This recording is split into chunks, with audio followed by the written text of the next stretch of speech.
This exhibition is really the second in a series that we have here at YBCA called the City Initiative. And the City Initiative looks at the work of provocative artists, designers, urban planners, who not only create objects in the built environment, are part of city making, but also challenge what that means and how that is done. In particular, maybe October of last year, I think, is it? Martin will know. Where is Martin? Yep. October of last year, we invited Damon to be our first City Initiative Fellow. And we invited him here because YBCA has been now for the last 2 or 3 years been working with the San Francisco Planning Department on what is called the Market Street Prototyping Festival. And we thought it was important to have the work that YBCA does in collaboration with the Planning Department have some aspect of itself present in the exhibition program here, because previously it hadn't been. So these exhibitions in the second floor are all dedicated to architect, designer, planners. The idea being that we start to educate our public, but we also start to expand what can be expected of an art center in terms of what is presented in these galleries, how we think about the role of the art center, of course, it's as an institution, as a cultural institution, but also what kind of resource we can be to the work that some of you, I'm sure, do, and certainly this group up here does. Because, of course, the idea that YBCA is actually imbued by this mandate. We believe that culture precedes change, and therefore addressing the potential of art and design and imagination as a way to help us correct, let's say, or to help us reshape the real physical environment, the political environment, the social environment. It's, of course, a very utopic idea, but it also is something that we can see reflected in the world. We can also see its opposite. We can also see the moments of conflict, the distractions, the oppositional viewpoints. So I wanted to also invite you to maybe consider to join YBCA's membership, because this specific exhibition is really made for those of you who are interested in the built environment and who are experts in this. And as we grow, we would like to not grow only audiences, but constituents, and to start to see our programs reflect a broader community, a broader intelligence at work in this city.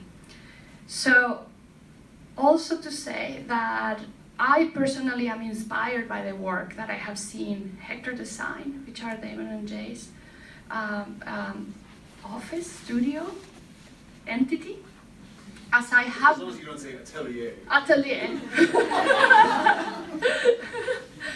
As I have by the work that I have started to learn that are produced by Janette, Kim, and Jeremy Liu. I've only actually started to learn about your work because I'm still fairly new to the Bay Area. And it's exciting. I think this is really the next series of exhibitions in the City Initiative will be focused on the work of Bay Area practitioners. I will read the bios because not everyone here knows who these wonderful, talented people are. So I'll start with Jay. Jay Shin is a partner at Hector. I'll explain who Hector is in a minute.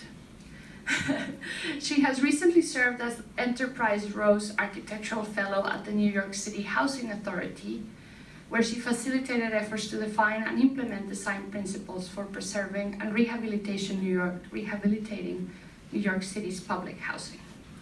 Her bio was much longer, but I'm sorry, I abridged it. Damon Rich is a designer, artist, and partner at Hector as well. He has previously served as planning director and chief urban designer for the city of New York, and some of that work we will see here in the exhibition, and is the founder of the Center for Urban Pedagogy, CUP. He has had quite a few awards, and including Copperfield National Design Award, and has been the Loeb Fellowship in Advanced Environmental Studies at Harvard, among other amazing things. This Hector Fellow is not a fellow. It's an urban design, planning, and civic arts studio whose recent projects include a memorial for an eco-feminist nun a riverfront park, a 14-foot city model celebrating the 350th anniversary of the founding of Newark, New Jersey, and an experimental exhibition on mortgage finance. Hector also has quite a long bio. But I will say this, it turns out that Space Brainz Yerba Buena 3000 is a kind of mini retrospective of Hector. A little bit. A pre-post, a kind of Hector and Associates retrospective. It's not just about Hector, but also, so it's a wonderful opportunity to see this. So Jeremy Liu is a senior fellow for arts, culture, and equitable development. He's an award-winning artist, an urban planner, and a real estate developer who has completed complex public projects, and as the former executive director of 2 community development corporations.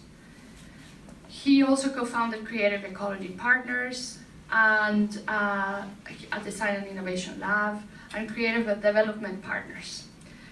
Also his bio continues, but what is interesting here is that we start to see this figure that wears many hats, which are exactly, I think, the kinds of practitioners we more and more want to present here at the YBCA, because I think that wearing many hats is what is necessary to sort of move things around, forward, backward, and sideways, which is not in every direction. Janette Kim is an architectural designer, a researcher, an educator based in San Francisco. Great. She's an assistant professor of architecture and co-director of the Urban Works Agency at CCA, a founding principle of the design practice, all of the above. And she designed, drew, and conceptualized the Underdome. My handwriting is terrible. The Underdome Guide to Energy Reform. Yes, this is perfect. Which is a fabulous book, which I haven't read, but I have seen, but I will read. So now that this awkward moment of the bios is done, I thought it was important to read the bios, because the bios actually give us guide as to why we are all sitting here right now. It does seem that there are overlaps between the practices, and there are like zigzagging relationships between the practices here. We have, of course, the work that Hector and individually Jay and Damon have done is overlapping with the work that Jeremy has done as an artist, but an artist that also works within and across institutions. So I wanted to start discussing that to begin. Why the many hats? I mean, why is that necessary? Hi, so I will just make sure everyone knows that Underdome thing is a Mad Max reference, and I watched one of the latest Mad Max movies on my last flight home. You know, I think I will say that the many hats are necessary because time travel is necessary. And I wanted to tie that back into the idea of the show, and that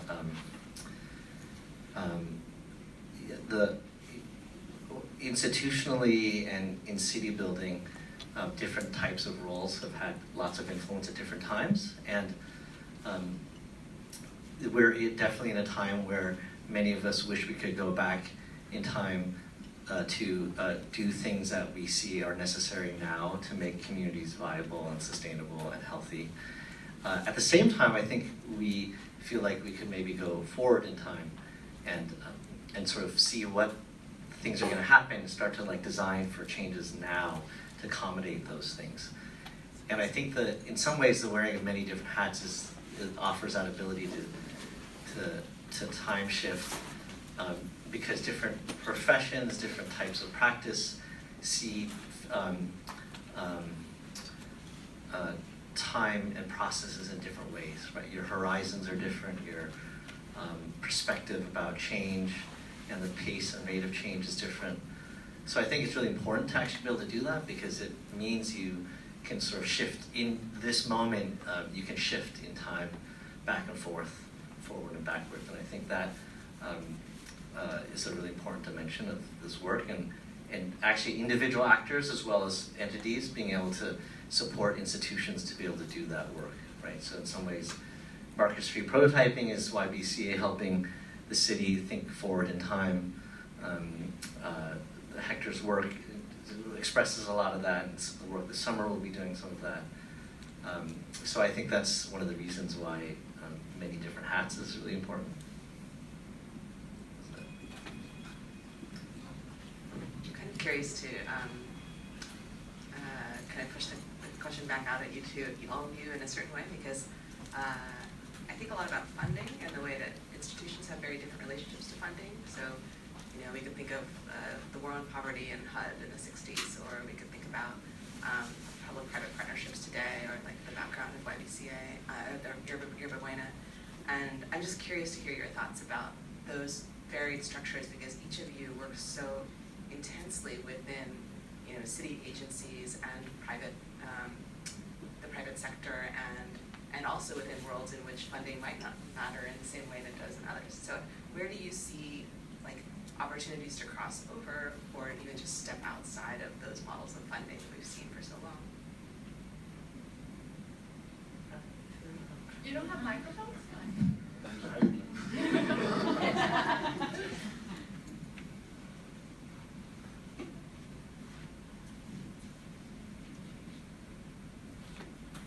Well, You have to put the microphone. you tell me how this connects. You know, we've been, you know, alongside the heroic crew here, working hard. And I guess one thing that seems connected to your question is, I remember being at a protest, and I guess the chant will date it. And I remember just thinking about the ways it's important to tell a story about how things happen in that setting. So, but it's also a really different setting to like build something, right, in an exhibition. And so the chant I remember, which seemed like really, you know, you have to summarize things and make them short for a chant, like I understand that really well. But this one seemed to be really pushing it, which was, we are all Argentina, you are all Enron. You know, trying to draw a division and push a, you know, and push a agenda. And, you know, I feel like if there's been one really clear reflection about like taking these things that we have like suffered through and triumphed through at times, and looking at them again, you know, it's how untenable that position is, like once you're actually inside of an institution, right? And, you know, and it becomes, you know, it just becomes laughable that one would ever try to engineer one's way out of complicity, right, with like this larger set of power structures. Like I was talking to a student the other day who just graduated from a great college and wanted to do social impact design, which is now kind of a slogan and a buzzword and a sub-discipline. And you know, she had this amazingly well-articulated question about how, when you work across lines of class or race or gender, how do you deal with the ethics of being an actor who might be complicit in something bad happening at some point? And again, I feel like I was no more articulate then when she asked the question than I am now.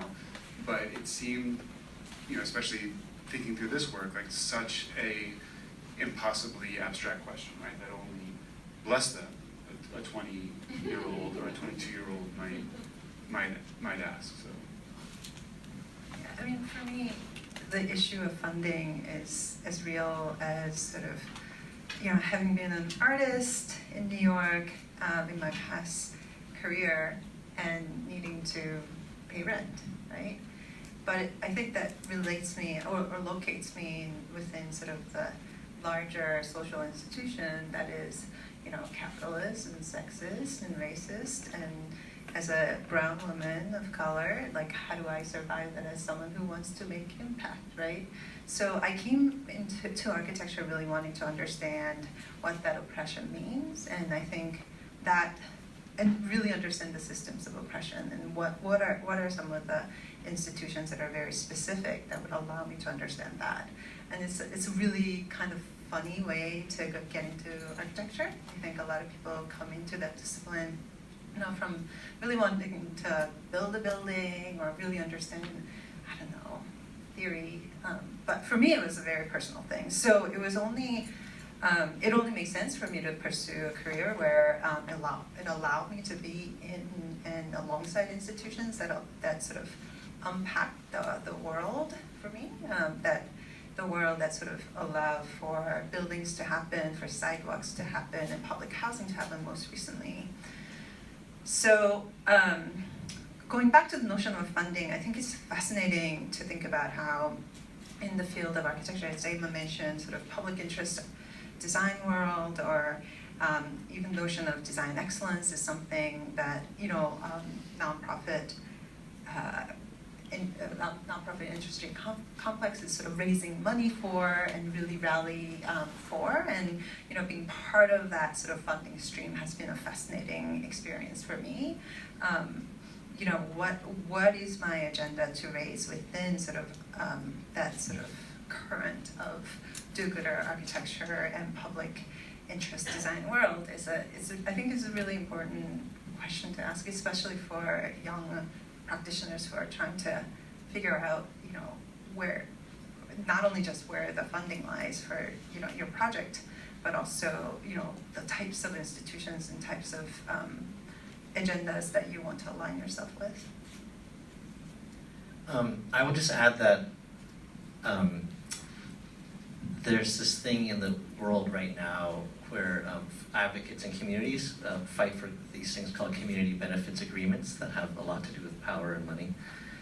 They're basically a way of trying to bring sort of trying to bring some consciousness to, social consciousness to for-profit market rate development that doesn't otherwise address community needs.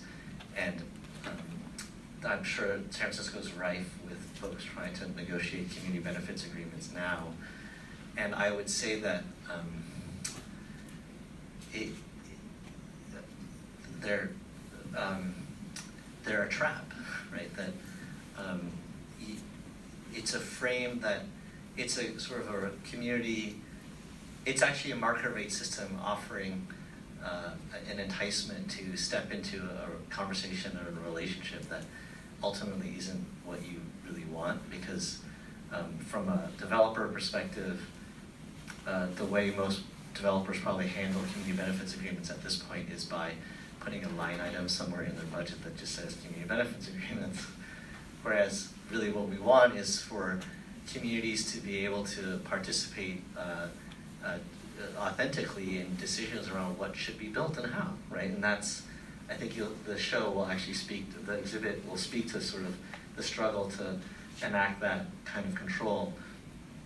And when you get stuck in the process of a financially constrained sort of mindset, you say, well, let's get a community benefits agreement, where as what we really need to figure out how we can do better is to say, how do we really get to a place where folks who are building market, you know, for-profit market rate developers who have no other constraints by the public are willing to and are proactively saying, yes, how do I build what is best, the highest and best use for this community and the city, not just me and my investors. And I think that's and I bring it up here because in some ways the precursor to community benefits agreements is the way YBCA got built, right? Because it was a result of an eminent domain sort of give back sort of process to very summarize, very... To put a museum on the roof of the convention center. Yeah, so, you know, but, and so it's not a bad thing, and the outcomes that come of it are not bad, but it's not enough, and how do we sort of, in some ways, use what we can learn from this potential to travel forward to Yerba Buena 3000 and say, if this is where we imagine things might be, what do we do systematically now to address these funding questions even? I feel like we need to explain a little bit more about the exhibition so people understand what we're talking about a little bit. So Space Brainz Yerba Buena 3000 is a two-part exhibition, and it begins and launches with Space Brainz right now. Space Brainz is utilizing the space frame, quite well indoctrinated by now. The space frame technology adapted to present the kind of the brains, or we've talked about it as the brain trust, a kind of diorama of, as I've called it at times, the idealized, unidealized city, so that the Hector's practice and Damon and Jay's previous practice come to exemplify all of these moments of both successes but also failures of interaction between different power dynamics, including participatory design processes and so on. And this is displayed in this extraordinary, wonderful, like crazy space that they have created. That's part one. Part two is actually set in motion next week, is it? And then no, the following week. Yeah, not next week. And it's work with teenagers, YBCA Fellows Program, as well as CCA students, in this question of what can Yerba Buena be in the year 3000, with these histories and with these layers, not only of physical environment and urban built environment, but also historical context and interrelationships, memories. But yet the future is an open question. And so that work will be displayed in October. We will have a second opening.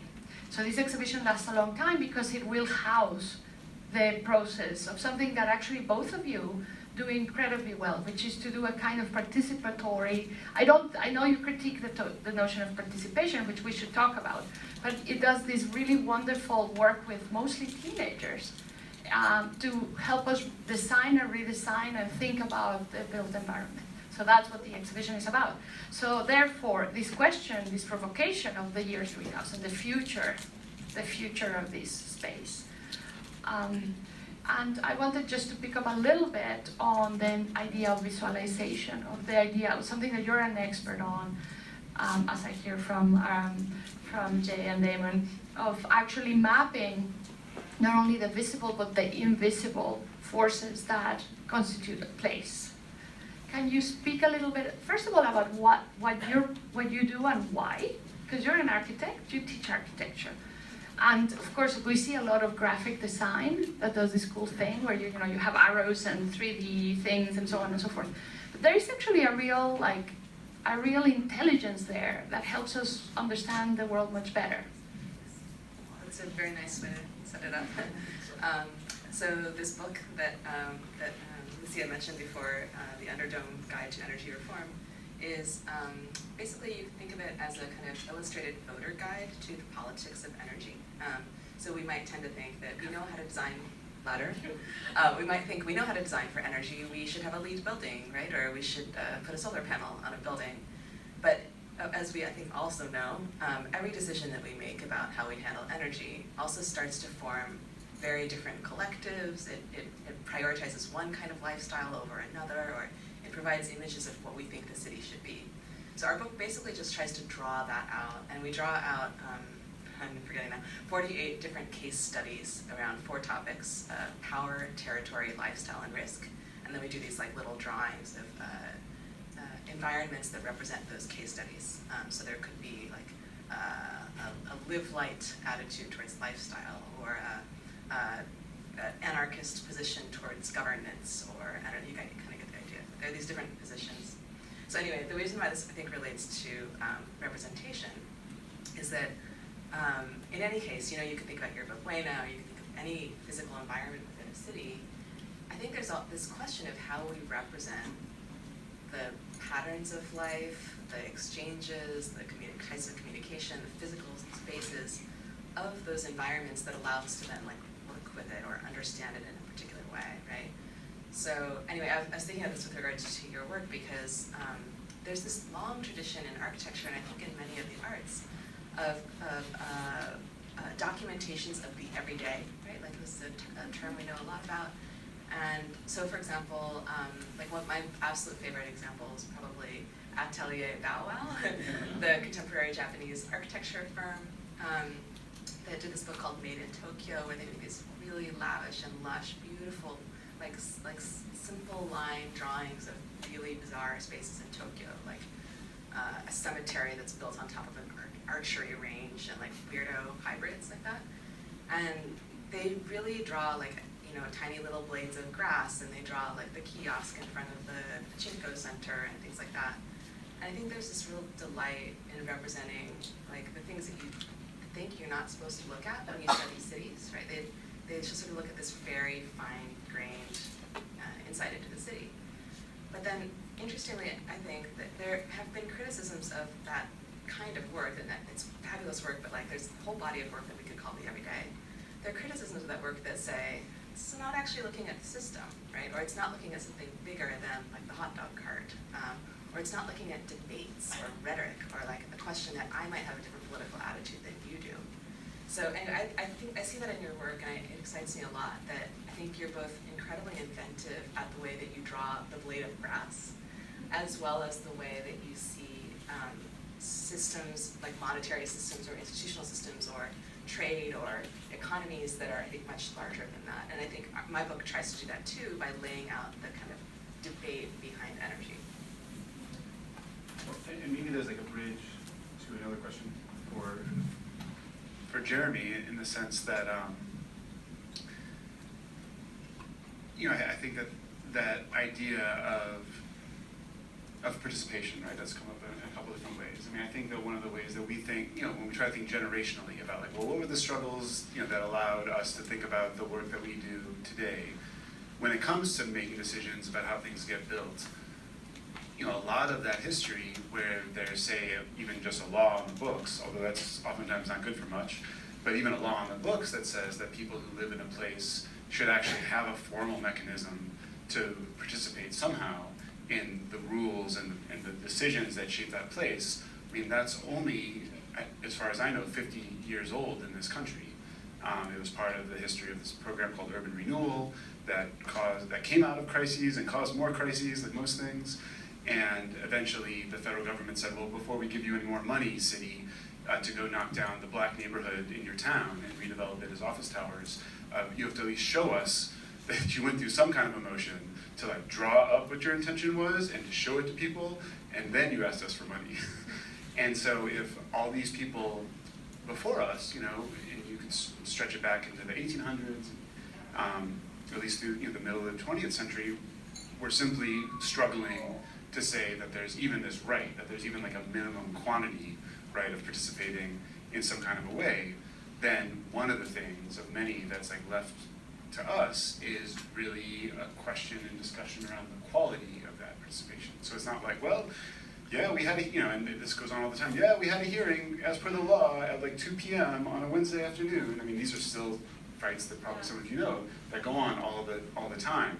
But even beyond that, say we get a hearing at a good time with enough room and chairs for the people who want to come, you know, then you have a whole other set of questions about representation, which is to say, if we are going to have the aspiration that anyone who lives in a democracy has some kind of access to the logic of decision making, and therefore has access to what it means to put in a mortgage interest deduction that benefits homeowners versus more money in a Section 8 or a low-income housing tax credit program, then we have to find ways, and this still seems like there's a hell of a lot of work to do, to open up those systems so that they even feel manipulable in the way that the people who fought for that, you know, that right to have a hearing, I think we're aiming towards.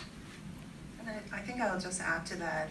I was just talking about, you're sort of defining your practice in sort of understanding why we choose to work within institutions or very closely with institutions. I think it gives you a close understanding of what types of participation make sense. It allows you to specifically problematize the notion of participation. You know, I think if you have worked very closely with, say, city planning office, you understand what that, you know, engagement session was supposed to be like, and what it ended up being like, and what it ended up being reported as, and how much money the consulting, you know, planners do get paid to make that planning report, and the nonprofit industry complex that also supports and raises money for projects like neighborhood planning, right? right? So I think in my experience, it's been so valuable to work closely with nonprofits and city offices just to understand sort of the uglier side of how participation gets funded and creates the industry. Yeah, I mean, I love bashing participation. Sorry. Actually, any chance I can get, honestly. I didn't mean to get this started. No, but they do actually do participatory. No, side projects, I'm not bashing the agents of, I'm just the notion of when I ran a community development corporation in Boston, at one point I said to everybody, our consultants, our staff, everybody, like, you cannot use the term community participation anymore, or public participation. Completely banned. Because if you ask anybody about anything, and you say, would you like to influence this thing? Would you like to participate in this thing? The answer is going to be influence. It's actually not participation, right? If someone said, do you want to participate for 100 hours so that you can influence something, or would you like to just influence the thing in one conversation? People are going to tell you, just influence the thing in one conversation. And so we started creating for ourselves, because we had this interesting role of being a community development corporation that had both challenges with the way community members felt they were influencing and had power over what we were doing, as well as us advocating for that same thing with the powers that be and the public entities and whatnot. And so we said, we ourselves have to start by thinking about what does it mean to create community influence processes, right? That are specific to the outcome that people want to. Related to the outcome that people want to see. And what that meant was that we had to start with our own internal looking at our own processes and say to ourselves, where are we comfortable being influenced by, before we even have a conversation about participation, engagement, all this other stuff. Community engagement's the other one I love bashing. So I think influence is key, and I think it's the heart. I actually think it's the heart of what the project is about, because you can't begin to influence something if you can't imagine what it's going to be. Like if you have no sense of an imagination about what is possible or what should be, then you won't even begin to even understand where to influence the processes that are at play, and you will get caught up in a churn of just participation. That's my son, sorry. That's my stomach. That's my stomach. So I think it's really important to be able to do the work of imagining, creating, because if you don't, it so easily gets caught up into the participation industrial complex, which is not what they do, but that generates really things like community benefits agreements, actually. So I think the ability to democratize and give power to everyday anybody, to communities, to residents, to people, to be able to enact something that is directional towards a future and understand that that's what they need to be working towards is the heart of what I think the kind of practice is. And that's all about influence, not about just participation. There's so many ways that architects and planners have invented to talk about what happens in the world while evading any discussion about power, right? And we could probably list for the rest of the time we have the words and the synonyms, whether it's reposition, redevelop, revitalize, blight. There's a whole vocabulary.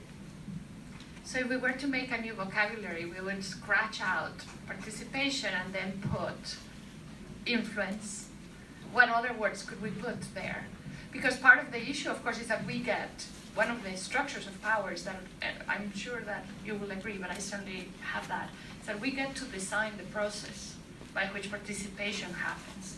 The scary thing is to actually have some structure, or what would happen without structure, I don't even know, but to have some structure that actually allows for these complexities of everything, everyone, and influence to occur. I mean, this is an experiment we're starting to work on here at the YBCA. So with this exhibition, which has these two parts, one of them is more didactic and kind of explosive and didactic. And the other, and then also with the exhibition downstairs with a school we have and so on. So I would love to hear more of other replacements for participation, other words we can use, other approaches we can. Well, it's not my idea, but there was a woman named Sherry Arnstein who used to work for HUD in the 60s. And another battle around participation was in War on Poverty, slightly before my time, but where the actual law passed by Congress said that poor people must have maximum feasible participation in anti-poverty programs. And so, on one hand, a victory in terms of quantity and intent, but also a huge question mark in terms of like what the hell that looks like. And in fact, there's, not that I agree with it, but there's a very amusing book by the former Senator Daniel Patrick Moynihan called Maximum Feasible Misunderstanding, which is maybe another subtitle for Space Brainz, yes. I think. But back to Sherry Arnstein, so she was trying to work on these problems at the federal government when the federal government was first even turning its attention to saying, how can we build a system whereby these massive resources and powers that are able to be unleashed by the federal government have some kind of connection to a control system of people, right? And that caused all kinds of other problems. But eventually she quit her job, I think for good reasons, and she wrote an essay that is both like way over, I think, assigned in planning school, but therefore like a little bit invisible because of it, called A Ladder of Citizen Participation. And her biggest point, I would say, is that there is no word to replace. It's about actually having an operative vocabulary. So she has 10 words that replaces. And it's not like, oh, 10 is the worst and 1 is the best, but it actually begins to introduce, I think, a sense where participation is negotiated. And one begins to recognize that maybe there isn't some kind of eternal ideal of what participation looks like for any situation in any politics, but actually it's part of the ongoing struggle, right, to have any kind of self-determination, to actually like grapple with that structure at the same time you're trying to use that structure to grapple with what's beyond it. Well, one of the, if we're trying to look for slogans or replacement words, one lesson I learned from doing the work that's shown upstairs, zoning workshop for the city of Newark, was that it's less about consensus building and more about coalition building for these participatory design processes. Because in case of city of Newark, we did not have zoning regulation overhaul for about 60 years, and it was for the first time they were trying to do a comprehensive zoning overhaul, and my charge was to sort of come up with a workshop, designing the workshop as well as sort of coming up with public civic arts program. But the problem was that not a lot of people care about planning unless you're a planner. And all the people who have power, at least in Newark, wanting to make sure that that there wasn't a lot of regulation around planning or development, because things were fine the way they were, in the way things were developed in their way, in terms of how our city looked and how development happened in our city. So the notion of participation there was much more like trying to figure out anyone and anybody who would care about planning and bring them to be a constituency in this project, right? So then we, instead of having to see their find consensus, we had to find someone whose existing organizing or institutions or community organizations whose missions somehow overlapped a little bit, even a little bit, with planning. So we created this workshop, a zoning workshop, and went to their offices, church basements, and sort of explaining what zoning was and why they should care about it. And so that's how we sort of like grew the number of people who cared enough about zoning, and ultimately led to the zoning overhaul. So I feel like that's a case in which where, you know, as participatory designers, we sort of let go of the idea that somehow this brilliant processes that we create somehow like allow for conflicting interests to come together. It was rather sort of really understanding what was needed for a thing to happen that was really needed in our city, and sort of figuring out how that may happen with roots in organized communities that we see in the city of Newark. I feel like we should open it to questions and then go see the exhibition. Would that seem okay with you? So yes, James Ross. I think it's great. I think what I've been thinking about lately is about the healing process, that people of color are oppressed. We have to heal first before we can transform and plant. So healing should be the first step, where we kind of take ownership of our pain and our struggle as a make it authentic and meaningful to people. And then go into transformation, and then after that, go into self-determination, which would be three things that we use with our publication, whatever you want to call it: the healing, transformation, and self-determination to be the end goal of it. So even without the planner, the community can still do their thing and survive and make themselves better. And I think also for the YBCA project, I would think about what's the future of the teenagers versus the future of YBCA, because that can influence the process, not the process influencing them.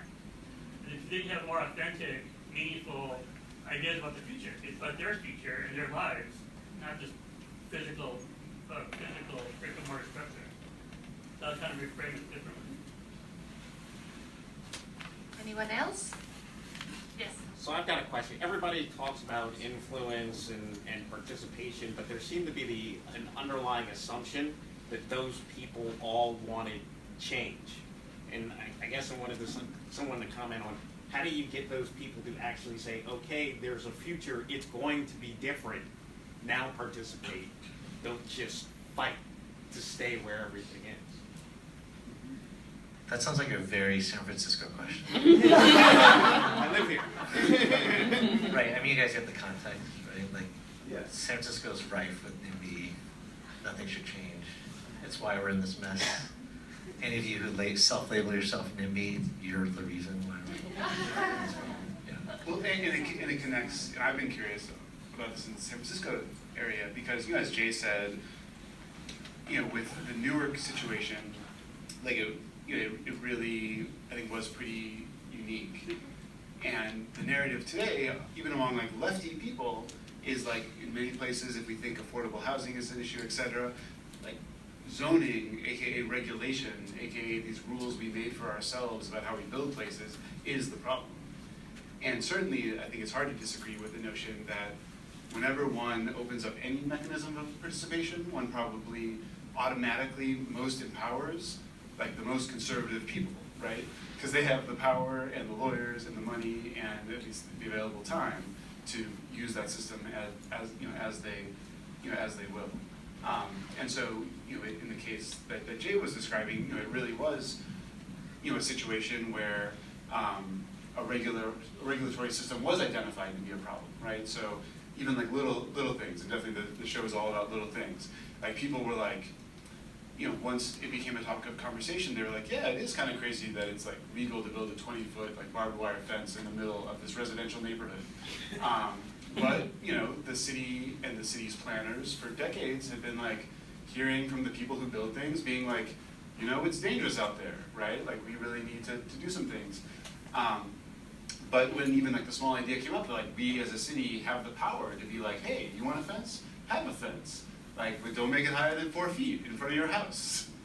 That I think opened up the possibility of using this thing that otherwise I think has all kinds of dastardly agendas that are executed through it for something slightly different, which of course doesn't answer the NIMBY question. But you make me think of this idea that part of the reason that the power accruing to status quo, it is also plays out just in the fundamental way we like assess value, create value, like decide what has value, right? So in some ways, and I've been thinking a lot about this, like what are these big real estate these big data companies that are doing real estate, the potential they have to like flip it around and start to define value not just by, like in that case, the reason why the 9-foot fence with barbed wire not only is it psychologically perceived as having value, but is actually in the market seen as having values, because the only things that have transacted are things with the only things that have sold in that marketplace are things that have that feature, and so the data tells you it has value, but no one's it's hard to go look for the obverse of that example in the market, and it's almost like you have to encourage the valuation in the sort of the real estate valuation world to like understand and look at things that don't exist in some ways, and how do you do that? Because if it doesn't exist, how do you assign value to it? And but not that I think everybody in this room and artists and others can actually do that, but the market and economics doesn't do that necessarily, or the way the systems are set up to do it. I think that's such an interesting point, and it suggests to me that the terms of debate by which a conservative desire happens could be then perhaps influenced, right? That if you say, this is a debate between preservation and progress, or that there are, I think, certain ways in which debates happen along the same lines over and over again, and we're so used to having debates about high density or low, or right, like new housing or concept preservation, and in a way, if you reassign value, you get to change that discussion. And so I guess the replacement term that I wanted to suggest is debate. That I think it's very useful to set up an opportunity for dialogue that recognizes differences and recognizes where the intentions are coming from behind contention, and then to kind of reconfigure them or find new alliances that we might not see within the traditional debate between conservation and progress or whatever. Shall we? I would offer that little quote from Murakami, the author, the Japanese author, and it's kind of an aspirational positive one, is that he says that in one of his books that true understanding is the sum of all misunderstanding, right? And if the exhibit is about all these sort of small but meaningful, if you accumulate them over time, the aspirational positive thing is like, oh, you can actually get to, I think that's the aspirations, like through understanding all those small misunderstandings, you can actually get to a place where you can figure out what's positive, not a sort of a huge, giant, not a huge, giant misunderstanding. Yeah, so I think it's exciting to go see the work. Any last thoughts? Great. Well, thank you for being here, and thank you to our